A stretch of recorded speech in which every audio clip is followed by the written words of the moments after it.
কেঁদেছে নবী আমার, সারাটা জীবন তোমার আমার জন্য কেঁদেছে।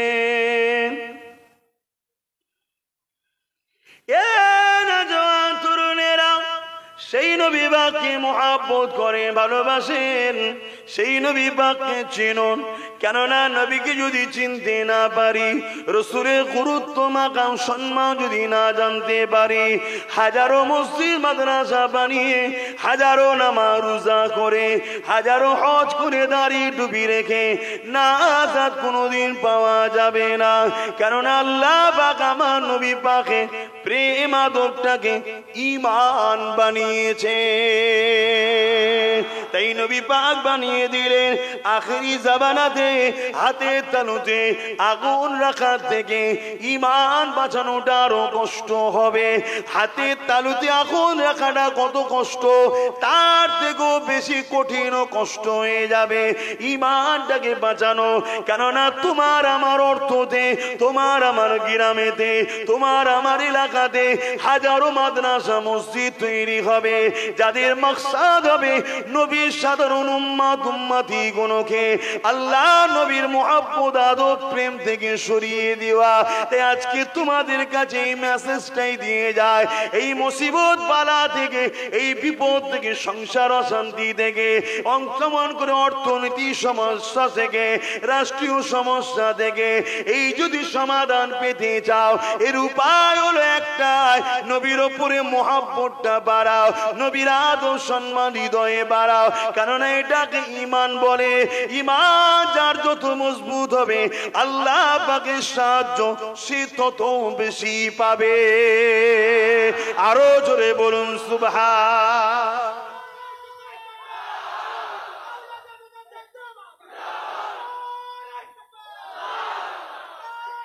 আল্লাহ একদিকে গুস্তাখে রাসূলরা, একদিকে গুস্তাখে রাসূলরা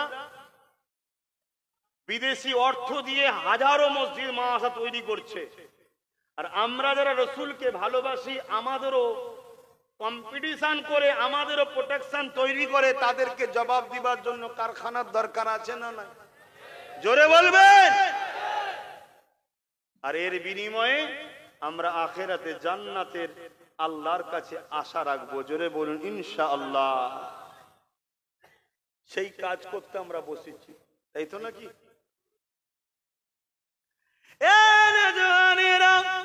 আল্লাহ নবী নূহ নবী দয়া নবী জানিয়ে দিলেন আমার উম্মত শিরক করে ধ্বংস হবে। আমি রাসূলুল্লাহ, এটা আমার ভয় হয় না, আমার ভয় হয় আমার উম্মতের একটা শ্রেণী খুব শিগগির আমি রাসূলুল্লাহ আমাকে বড় কষ্টদায়ক কথাবার্তা বলবে। কি কথা বলবে? কষ্টদায়ক বলছে না, বলেনি?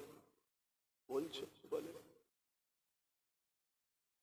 মুসলমানের ছেলে মেয়েরা, তরুণেরা সমাজে এমনও কথা বলে, আলেম সুরাতে, মুফতি সুরাতে, বড় বড় শিক্ষিত স্কলারের সুরাতে, যারা আমার রাসূলুল্লাহকে আমাদের মতো মানুষ বলে বেড়ায়। এটা কি আমার রাসূলুল্লাহকে কষ্ট দেওয়ার কথা নয়? আমার নবীর ভবিষ্যৎবাণী মিলছে না মেলে? অসুবিধা হচ্ছে আপনাদের, একটু জেনে রাখুন। আমি এতটুকু জানি, সাদা মাটা মানুষ, যদি ঈমান টালিয়ে যেতে পারি জান্নাত নিশ্চিন্তায় রয়েছে। জোরে বলুন সুবহানাল্লাহ। আর ঈমান যদি নিজেতে না পারি, ও নবীর বংশ জন্ম নিয়েছি, দাদা হুজুরের আওলাদ, অমুকের সন, ওসব কিচ্ছু দাম নেই, কিচ্ছু কাজে লাগবে না। শুনছেন তো? ঈমানটা প্রথম বাঁচান। আর ঈমান নবীর প্রেম আদবের ব্যাপার। যার দিলে যত প্রেম বেশি তার ঈমানের ক্ষমতাও তত বেশি। ভাইরা, নওজোয়ান তরুণেরা, আব্বারা, নওজোয়ানেরা, আল্লাহ নবী নূহ নবী দয়া নবীর ঘোষণা আজকে মিলে যাচ্ছে। এই যুবকেরা আজকে চারিদিকে তাকিয়ে দেখে একদল জালিমেরা আমার নবী পাকের শানে কার্টুন তৈরি করছে, একদল জালিমেরা আমার নবী পাকের শানে ফিল্ম তৈরি করছে, একদল জালিমেরা আমার নবী পাকের পাক আলিয়াদের নিয়ে সমালোচনা করছে, একদল জালিমেরা আমার নবী পাকের নিয়ে নানা রকম কটূক্তি করছে। আমরা যখন এই জিনিসগুলো দেখি আমরা তাদের বিরুদ্ধে আন্দোলন করতে নাবি, ঠিক না বেঠিক? কিন্তু দুঃখের বিষয় এটা, আজকে আমাদের সমাজে যখন গায়ের ইসলাম সুরাতে যখন তারা আমার নবীর সামনে গুস্তাগি করে, তাদের বিরুদ্ধে তো আমরা আন্দোলন করতে নাবি। কিন্তু যখন আমাদেরই ঘরের ছেলেরা আমাদেরই চাঁদা নিয়ে আমাদেরই এলাকাতে মাদ্রাসা তৈরি করে, আমাদেরই এলাকাতে মৌলানা বানিয়ে, মুফতি বানিয়ে, আলেম বানিয়ে তারা যখন আমার নবী পাককে ছোট করে, তাদের বিরুদ্ধে কিন্তু আমরা আন্দোলন করি না। আচ্ছা, না না, আমি কি বুঝাচ্ছি বুঝতে পারছেন? আজকে যখন অমুসলিম সূরাতে কেউ আমার নবীর বিষয়ে বলে তো আমরা আন্দোলন করি। যখন কেউ মুসলিম সূরাতে দাড়ি টুপি রেখে আমার রসুলকে আমাদের মতো মানুষ বলে, মরে গেছে বলে, শাফাত করতে পারবে না বলে, তখন কই আন্দোলন হয়?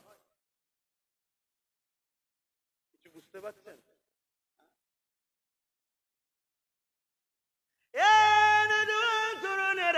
এখনো তো তাদেরই দেয়া প্রোটেকশন, কোটি কোটি টাকা যারা খরচ করছে তারা তো দেখলি দিয়ে চাইছে কিভাবে তৈরি করা হয়েছে। তাই তারা তখন বারবার মাঝে মাঝে ঠোকর দিয়ে দেখে যে আমরা অর্থ ব্যয় করলাম, আমাদের জন্য কতটা এরা কাজ করছে। দেখুন এই যুবকের আজকে সমাজে এমনও মানুষ রয়েছে আমার নবী পাককে নিরক্ষর বলতে চায়, আমার নবী পাক লিখতে পড়তে জানতো না বলতে চায়, আমার নবী পাককে এক কথায় মূর্খ বলতে চায়।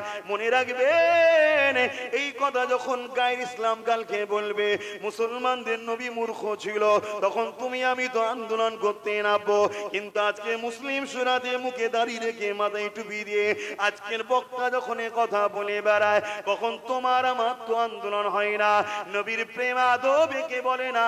নবীর বিষয়ে এমন কথা বলতে হবে যে কথা যেন আমাদেরকে বেঈমান না বানিয়ে দেয়। কারণ আল্লাহ পাক আমার নবী পাককে এত তাজিম, এত সম্মান দিয়েছে। আমার নবী পাকের প্রতিটা সেকেন্ডে, মুহূর্তে মুহূর্তে আমার আল্লাহ নবী পাকের শান মর্যাদাকে খোদ নিজে বাড়াতেছে।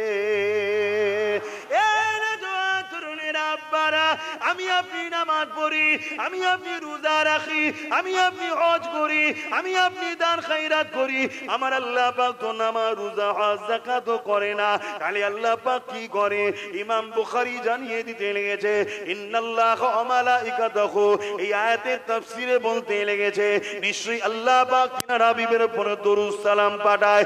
এর মানে হলো আল্লাহ পাক আসমানি জগতে একটা মাহফিল বানায়, ওই মাহফিলে ফেরেশতাদেরকে দাওয়াত দেওয়া হয়, ফেরেশতারা ওই মাহফিলে হাজির হয়। আমার আল্লাহ পাক ফেরেশতাদের সামনে কুদরতি ভাবে তিনি খিতাব করতে থাকে, আলোচনা করতে থাকে। ওই আলোচনার বিষয়টা হলো আমার নবী পাকের শান মর্যাদার আলোচনা হয়। অর্থাৎ আমার নবী পাকের শান মর্যাদা আল্লাহ ফেরেশতাদের সামনে বাড়াতে থাকে। আরো জোরে বলুন সুবহান।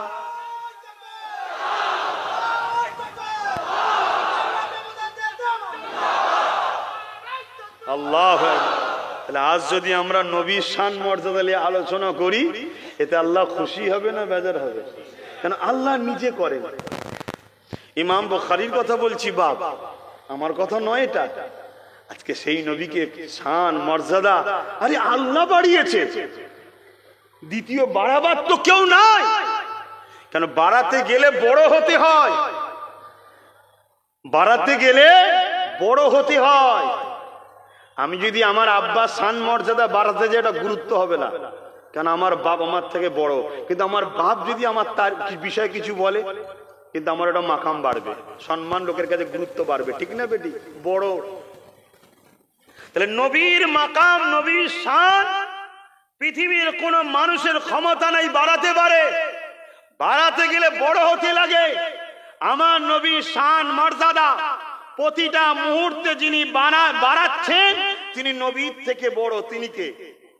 সকলে বলবেন কে? আরো জবান খুলে বলুন কে? আল্লাহ বাড়াচ্ছে। আর আজকে আমি যদি বলি সেই নবী রাখাল ছিল, নাউযুবিল্লাহ। আমি যদি বলি সেই রসুল নিরক্ষর ছিল, আমি যদি বলি সেই রসুল মরে গেছে, তাহলে এরকম আলেম মুফতি মাওলানা বানিয়ে আপনাদের কোনো লাভ হবে? কি চলছে সমাজে বুঝছেন? কি চলছে? তারাই সর্বসময় দেখবেন সমালোচনা করে আহলে সুন্নাত ওয়াল জামাত, নবীর প্রেমিকদের প্রতিষ্ঠানগুলোর সমালোচনা করে। কেন? যাতে করে এগুলো উঠতে না পারে, এদের লক্ষ্য এটা। এরপরও আপনাদেরকে সাধুবাদ জানাই, ধন্যবাদ জানাই যে আল্লাহ আপনাদেরকে হিদায়েতের আলো আজও দিয়েছে, যে এত বর্ষা পানির পরও কাদা ভর্তি এলাকার চাষবাসী মানুষ আপনারা, এরপরও আপনারা হাজার হাজার মানুষ আজকে এই বল্লভপুর মাদ্রাসার উন্নতির জন্য ছুটে এসেছেন। এ থেকে আশা রাখা যায় আল্লাহ আপনাদের আখিরাতও ভালাই রেখেছে। বলুন ইনশাআল্লাহ। আরো জোরে বলবেন না ইনশাআল্লাহ? কেন এই সময়টা বড় কঠিন সময়। এখন ভালো রাস্তায় থাকা বড় কঠিন ব্যাপার বাপ। এখন ছলে বলে কলে কৌশলে বড় জুব্বা, বড় দাড়ি, বড় পাগড়ি, বড় তসবি দিয়েও আমাদের ঈমান চুরি করছে। বড় বড় স্কলার সেজে ঈমান চুরি করে নিচ্ছে। এরপরও যে আল্লাহ আপনাদের ঘরে সঠিক রাস্তায় রেখেছে, এতে আপনারা খুশি না বেজায়? তাহলে আরো একবার বলতে লাগবে না আলহামদুলিল্লাহ? High high high. যে নবী আমার সারাটা জীবন তোমার আমার জন্য কেঁদেছে, এ যুবকেরা, বাপেরা, মায়েরা, একবার কি মনে পড়ে না কাদের সঙ্গে উঠা বসা করবো, কাদের সঙ্গে মিশবো, কাদের কাজে যাব, কাদের আলোচনায় বসবো, যাদের জবান থেকে যারা পরিমাণ আমার নবীর শানে গুস্তাগির গন্ধ পাওয়া যাবে, আমার নবীর শানে বদবু খারাপির ভাষা পাওয়া যাবে, তাদের থেকে দূরে সরে থাকা, এটাই তো প্রেমীদের বৈশিষ্ট্য হবে। ঠিক না বেঠিক? সারাটা জীবন যে নবী আমার কেঁদেছেন, এমনও দিন যায়নি, এমনও রাত যায়নি আল্লাহ নবী তোমার আমার জন্য কাঁদেনে।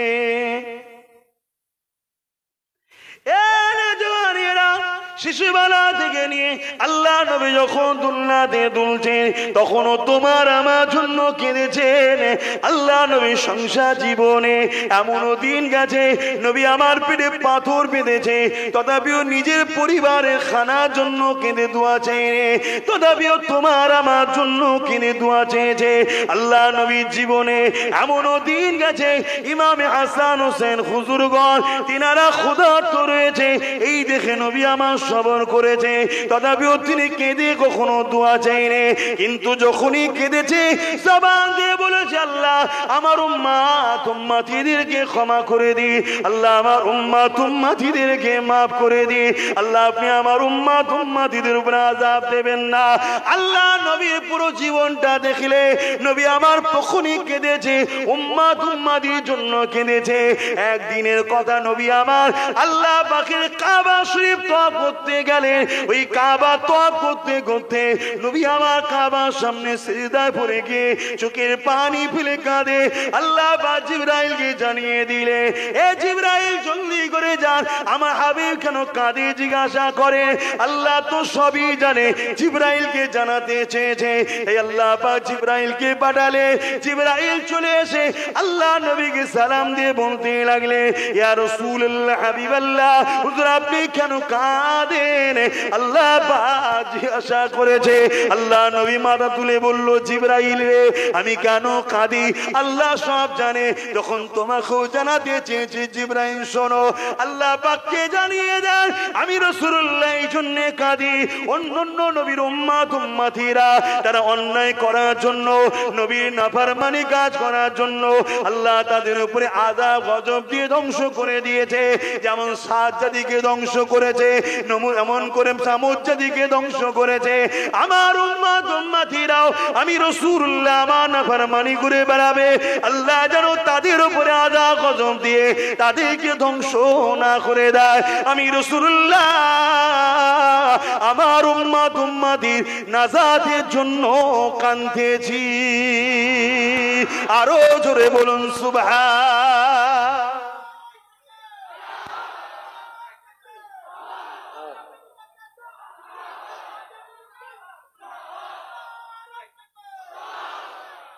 সেই নূর নবীর একজন গোলাম হিসাবে আপনাদের কাছে কি এতটুকু আশা রাখতে পারি না যে শোনা দরকার, আলেমের কাছে যাওয়া দরকার, মুফতি মাওলানা পীর সাহেব মানা দরকার, মানতে হবে, একজন গাইডম্যান তো দরকার। কিন্তু যার কাছে যাবেন একবার দেখবেন না। আমি বলছি না যে আব্বাস ছাড়া অন্য কারো কাছে যেও না, আরে বাদ দাও, দরকার হয় আব্বাসকে, আব্বাসকে বাদ দাও। এ মাদ্রাসা কি করে চলবে, মসজিদ কি করে চলবে? জিনার ঘর তিনি যথেষ্ট চালাতে পারে। আরে আমি তো শুধু চেষ্টা করছি, আমি তো চেষ্টা করছি, চালাচ্ছে আমি নাকি? অত সহজ, অত সহজ।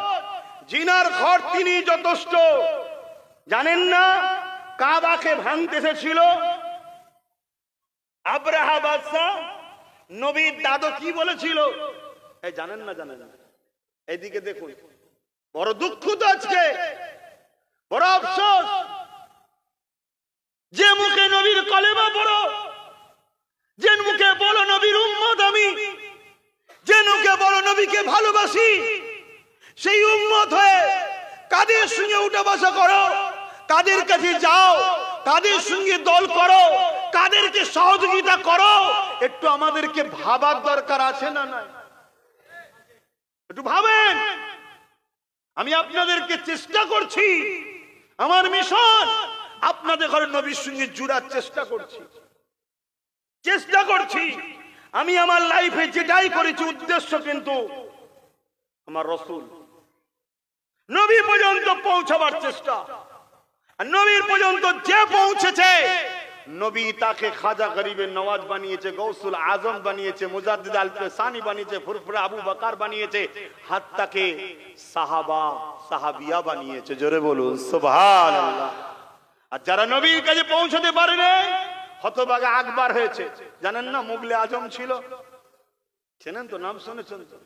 যে নবীর কাছে পৌঁছাতে পারেনি, সে আবু জেহেল উতবা সাইবা ধ্বংস হয়ে গেছে।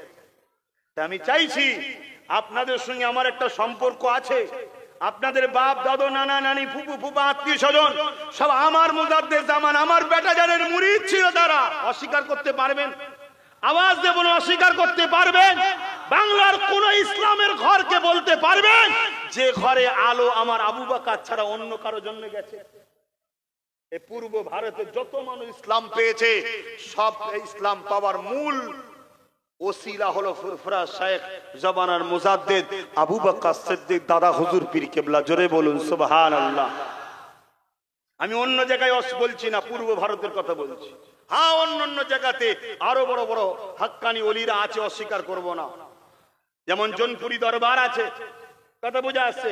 হাজী ইমদাদুল্লাহ মুহাজির মক্কি আছে, আলা হযরত আহমদ রেজা খান বেল্লুবি আছে। আমি তেনাদেরকে ভালোবাসি, অসম্মান করি না, কারণ তাদেরও অবদান আছে।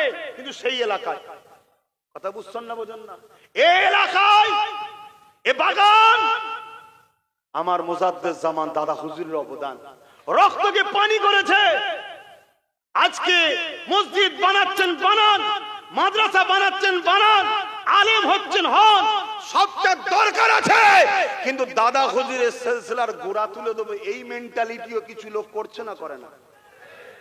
লাখো ছেলে বাইর হবে, আর তাকে ছোটবেলা থেকে প্রোটেকশন দেওয়া হচ্ছে ফুরফুরা আবু বকরের সিলসিলার বিরুদ্ধে দল তৈরি করার। তাহলে সেগুলো আমাদেরকে সজাগ হওয়া দরকার আছে না? না? হ্যাঁ, এটা কি গাদ্দারি হবে না? এটা কি নেমোখারামি হবে না? কথা বলুন, হবে না? হবে না? আমার কথাই কি আপনাদের আপত্তি হচ্ছে? বলুন, আপত্তি হচ্ছে? আমার তো দায়িত্ব আছে, এটা তো আমার পাওয়ার যে আমি আমার পীর ভাইদের হয়ে কথা বলবো, আমি আমার পীর ভাইদের ঘরে বুঝাবো। পীর ভাই কাকে বলে? এক পীরের মুরিদ যারা। আপনারা কি দাদা হুজুরের সিলসিলার মুরিদ নয়? আমি কি সিলসিলার মুরিদ নয়?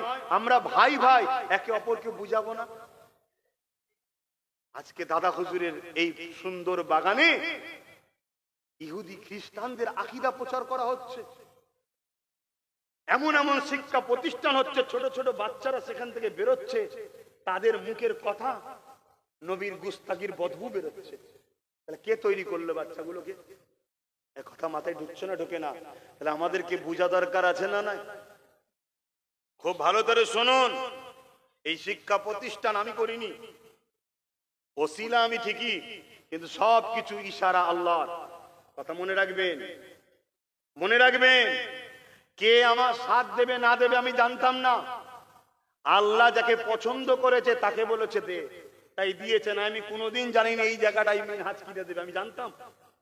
একদিন সে এদের মাধ্যম দিয়ে ওই চাচার ছেলেদের বা এখানে কমিটি যারা আছে তাদের মাধ্যমে, বিশেষ করে আমার আব্বাস ভাই বসে আছে রায়কুলাই মসজিদ, ওই মসজিদ ও আল্লাহ করে আমি আছি তো নাকি, যে বলবেন তো মনটা খুশি হবে যে খোদার ঘরের সঙ্গে জড়িয়ে আছে।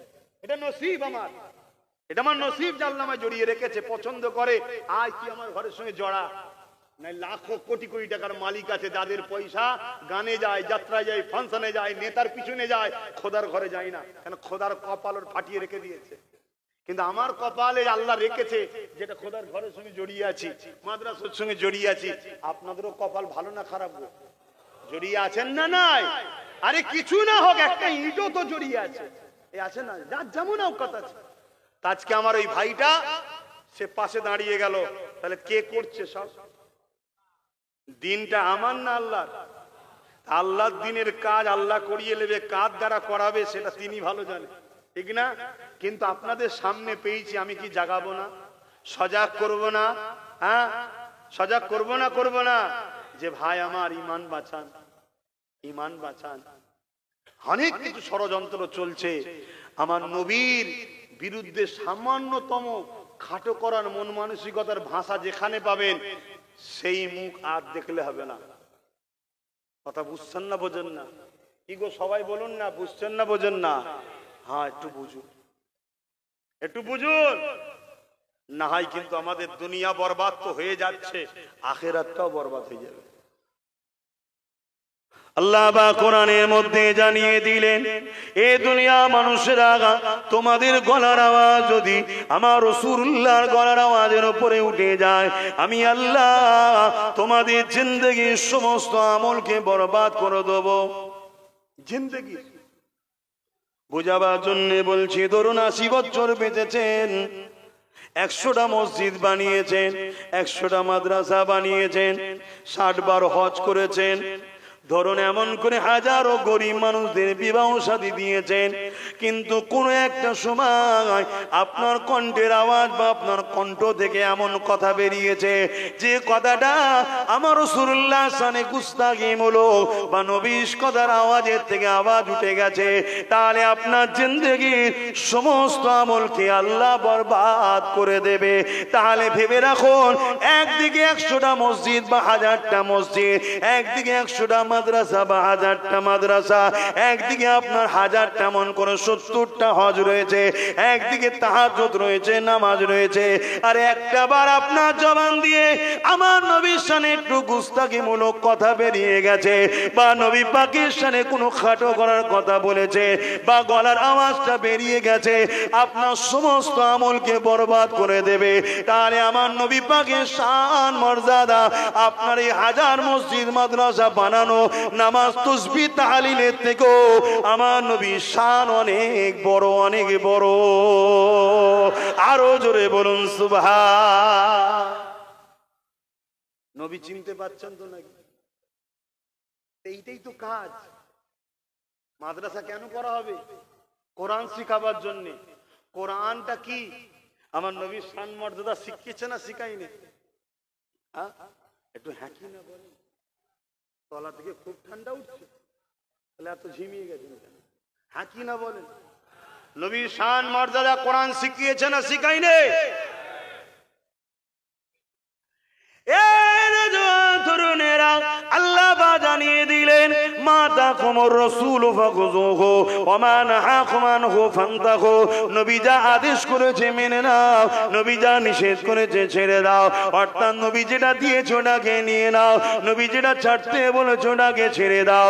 এই দুনিয়া জমিনে আব্বাস সিদ্দিককেও যদি জিন্দাবাদ বলতে হয় নবীর জন্য বলবো, আমার আব্বাকেও যদি জিন্দাবাদ বলতে হয় নবীর জন্য বলবো, ইমাম সাহেব যদি জিন্দাবাদ বলতে হয় নবীর জন্য বলবো, মুফতি মাওলানা যেই হোক না কেন সবাই সবাইকে যে সম্মান করতে হয় নবীর জন্য বলবো, কিন্তু যার মুখের ভাষা আমার নবী পাকের শানে সম্মান মর্যাদা নাই, আমার নবীকে সাধারণ মানুষের মতো ডাকে, তাকে কখনো সম্মান করলে নবীর জন্য করা হতে পারে না। সমস্ত মসজিদ মাদ্রাসাতে দান করব, নবীর জন্য করব, আল্লাহর জন্য করব, কিন্তু যে মসজিদ মাদ্রাসা থেকে আমার নবীর পক্ষে নয়, নবী পাকের বিরুদ্ধে প্রশিক্ষণ দেওয়া হয়, সেখানে দান করে কখনো আমরা আল্লাহ ও নবীর পক্ষে আছে বলতে পারি না। এটা তোমার আমার বরবাদ হয়ে যাবে। শুধু দুনিয়া জমিন বরবাদ নয়, আখিরাত বরবাদ হবে। এবং শুধু তোমার বরবাদ নয়, তোমার প্রচেষ্টাতে এমন বীজ দুনিয়ায় রোপণ করে যাচ্ছ, ও যতদিন দুনিয়া জমিনে থাকবে তোমার আমার মতো সাধারণ হাজার হাজার মানুষের ঈমানকে চুরি করবে। এই আলেম বানাতে হবে, হাফেজ বানাতে হবে, মুফতি বানাতে হবে, কিন্তু ওই আলেম ওই হাফেজ বানাওনি যারা হাফেজ আলেম হয়ে নবীর দুশমন তৈরি হবে। কেন? তারা যদি হয় সমাজের মানুষকে ঈমান থেকে নষ্ট করে ফেলবে। এর থেকে তো আলেম উলামা না বানানোটা ভালো। কমসে কম তারা বেঈমান তো বানাতে পারবে না। কেন? সাধারণ লোকের কথা সমাজ শোনে না। হ্যাঁ, যদি কেউ সহযোগিতা করে ওই আলেম বানায়, ওই মুফতি মাওলানা বানায়, যারা দুনিয়ার জমিনে যতদিন থাকবে দুনিয়ার মানুষকে নবীর দিকে ডাকবে, নবী নবী নবী নবী শোনাবে, নবীর কদমে নিয়ে যেতে চাইবে, ওই আলেম হাফেজদের কত সম্মান শোনো। আল্লাহ নবী জানিয়ে দিলে যারা হাফেজ হাক্কানি হবে, আমি রাসূলুল্লাহ আমার পক্ষে হবে। আল্লাহ এই রকম হাফেজের ওসিলা করে 70 জন এমন লোককে জান্নাতি করবে যারা কিনা জাহান্নামে ঘোষণা হয়ে যাবে। কিন্তু এই হাফেজে কোরআন দাঁড়িয়ে গিয়ে বলবে, এ রব্বি আল্লাহ পাক, এদেরকে আপনি জাহান্নামী ঘোষণা করেছে দুনিয়ার জমিনে কোনো অন্যায় করার জন্য, কোনো ভুল করার জন্য, কিন্তু এদের একটা ভালো গুণ রয়েছে। আল্লাহ এরা আমাদেরকে সহযোগিতা করেছিল, এরা গাঁটের পয়সা দিয়ে আমাদের থাকার ঘর করেছিল, এরা গাঁটের পয়সা দিয়ে আমাদেরকে খাইয়েছিল। আল্লাহ পাক আজকে দিনে এদেরকে নাজাত দেখতে চায়। ওই হাফেজে হাক্কানির ওসিলা করে আল্লাহ পাক 70 জন এমন জাহান্নামী লোককে আবার জান্নাতি বানিয়ে দেবে। আরো জোরে বলুন সুবহান।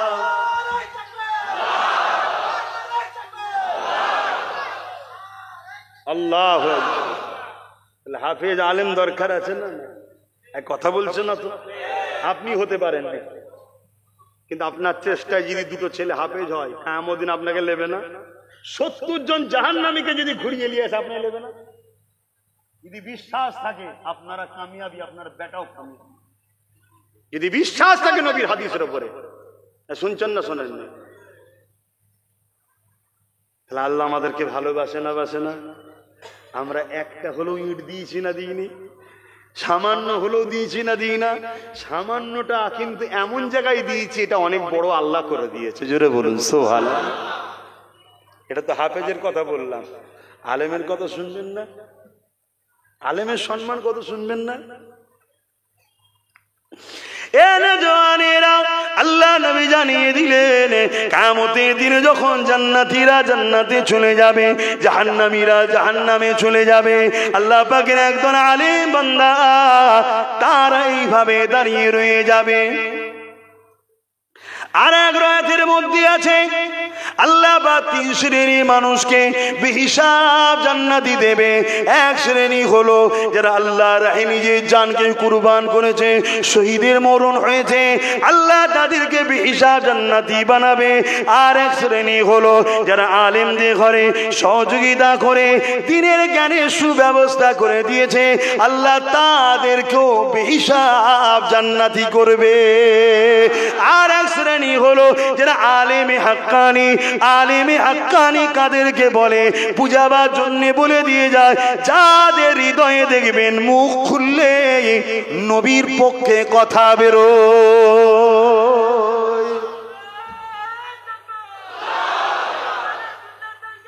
জিন্দাবাদ জিন্দাবাদ। শোনেন, এই যে আমরা সোনা চেক করার জন্য একটা পাথর নিই না, কি পাথর বলে? কোষ্টি পাথর। আচ্ছা, সোনা চেক করার জন্য এই যে কোষ্টি পাথর ছাড়া অন্য পাথর নিই, আমরা ঠকবো না ঠকবো না? জোরে বলেন। কেন? অন্য পাথরে সোনা চেক করা, অরিজিনাল না অরিজিনাল নয় চিনা যাবে না। অরিজিনাল না অরিজিনাল নয় চিনতে গেলে কি পাথর দরকার? কোষ্টি পাথর দরকার, তাই তো নাকি? তো মুমিন না মুনাফিক এটা চিনার কি জিনিস আছে বলুন? মাদ্রাসা করলে মুমিন মুনাফিক চেনা যায়? মসজিদ করলে? হ্যাঁ, এইটাকে চিনতে গেলে মুহাম্মদ রাসূল দ্বারা টেস্ট করতে হয়। জোরে বলুন সুবহানাল্লাহ।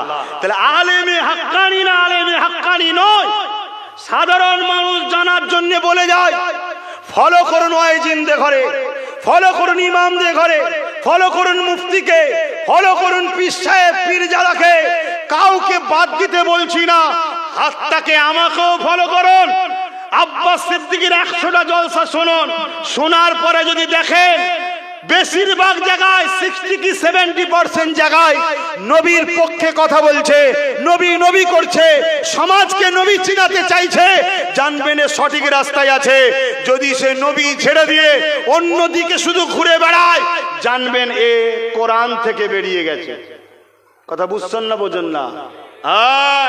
কেন আম চিনতে গেলে যেমন সোনা চিনতে গেলে কোষ্টি পাথর দরকার, মুমিন না মুনাফিক কোরআনের পক্ষে আছে না নাই জানতে গেলে কত বড় স্কলার ধরতে পারবেন না, কত বড় দাড়ি চিনতে পারবেন না, কত বড় টুপি চিনতে পারবেন না, কত মসজিদ মাদ্রাসা বানিয়েছে ধরতে পারবেন না।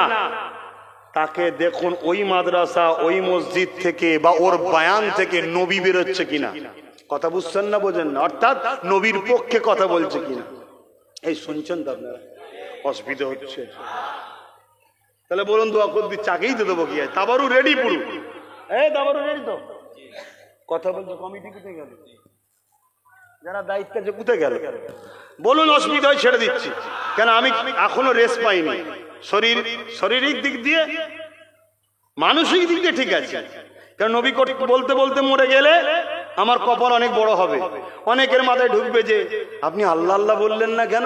আল্লাহ আল্লাহ তো তার মুখ দিয়ে বেরোবে যে রসুলের কদম পর্যন্ত পৌঁছাবে।